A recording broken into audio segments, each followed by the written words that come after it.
మహారాష్ట్రలో BJP party గెలిచిన సందర్భంగా హుస్నాబాద్ అంబేద్కర్ చౌరస్తాలో బీజేపీ పార్టీ ఆధ్వర్యంలో అంబేద్కర్ చౌరస్తాలో సంబరాలు నిర్వహించి స్వీట్లు పంపిణీ చేశారు. ఈ కార్యక్రమంలో ఇంకా జనపరెడ్డి, సురేందర్ రెడ్డి, లక్కిరెడ్డి తిరుమల, ఖమ్మం వెంకటేశం, దొడ్డి శ్రీనివాస్, శంకర్ బాబు, బీజేపీ పార్టీ నాయకులు తదితరులు పాల్గొన్నారు.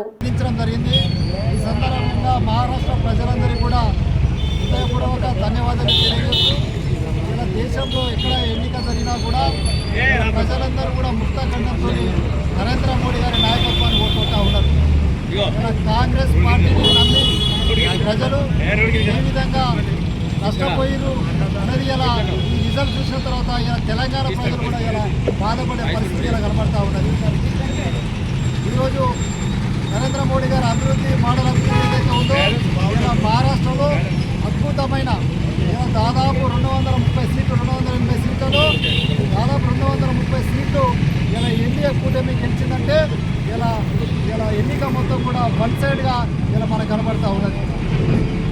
ఇక్కడ ఇలా రేవంత్ రెడ్డి మహారాష్ట్ర పోయి అనేక అబద్ధాలు చెప్పడం జరిగింది. అక్కడ ఇలా తెలంగాణలో చాలా అద్భుతంగా ఇక్కడ తెలంగాణ ప్రజలకు ఇలా మేము ఇచ్చిన హామీలు, మేము ఇచ్చిన గ్యారెంటీలు అన్నీ కూడా అమలు చేశామని చెప్పేసి పెద్ద ఇక్కడ తెలంగాణ పైసలు తీసుకుపోయి అక్కడ పేపర్ యాడ్స్ ఇచ్చి ఇలా ₹1,00,00,000 పేపర్ యాడ్స్తో పాటుగా ₹1,00,00,000 ఇలా మహారాష్ట్ర ఎన్నికల్లో కాంగ్రెస్ పార్టీకి ఇలా నిధులు పంపి ఖర్చు చేయడం జరిగింది.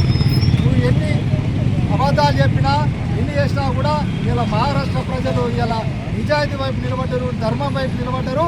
ఇలా హిందుత్వ ఎజెండాను ఏదైతే మీరు చీల్చని ప్రయత్నం చేసిరో ఇలా ఎంఐఎంతో ఆడ ఇలా ఒక్కటయి ఇలా హిందుత్వాన్ని ఏదైతే చీల్చే ప్రయత్నం చేసిరో ప్రజలందరూ కూడా ఇలా మీ యొక్క కుటిల ప్రయత్నాలు గ్రహించి ఇలా కాంగ్రెస్కు గుర్తు చెప్పి ఇలా నరేంద్ర మోడీ నాయకత్వాన్ని కోరుకున్నారు. అద్భుతమైన విజయాన్ని అందించడం జరిగింది. కాబట్టి ఈ సందర్భంగా నేను మహారాష్ట్ర ప్రజలకు మళ్ళొకసారి వాళ్ళకి ప్రత్యేకమైన అభినందనలు తెలియజేస్తూ కాంగ్రెస్ పార్టీకి ఇలా రేవంత్ రెడ్డి ప్రభుత్వానికి ఈ సందర్భంగా ఒకటి గుర్తు చేయదలుచుకున్నాము. నువ్వు ఇచ్చిన హామీలు, నువ్వు ఇచ్చిన గ్యారంటీల విషయంలో తెలంగాణలో కూడా రాబోయే రోజుల్లో ఏ ఎన్నిక జరిగినా కూడా ఇలా మహారాష్ట్ర ఫలితాలే పునరావృతమైందని చెప్పేసి ఈ సందర్భంగా నేను హెచ్చరిస్తూ కాంగ్రెస్ ప్రభుత్వం పైన రాబోయే రోజులలో భారతీయ జనతా పార్టీ ఉద్యమం పెద్ద ఎత్తున ఉద్యమం చేయబోతా ఉన్నాము. నువ్వు ఇచ్చిన హామీల అమలులో సంవత్సర పాలన పూర్తయింది.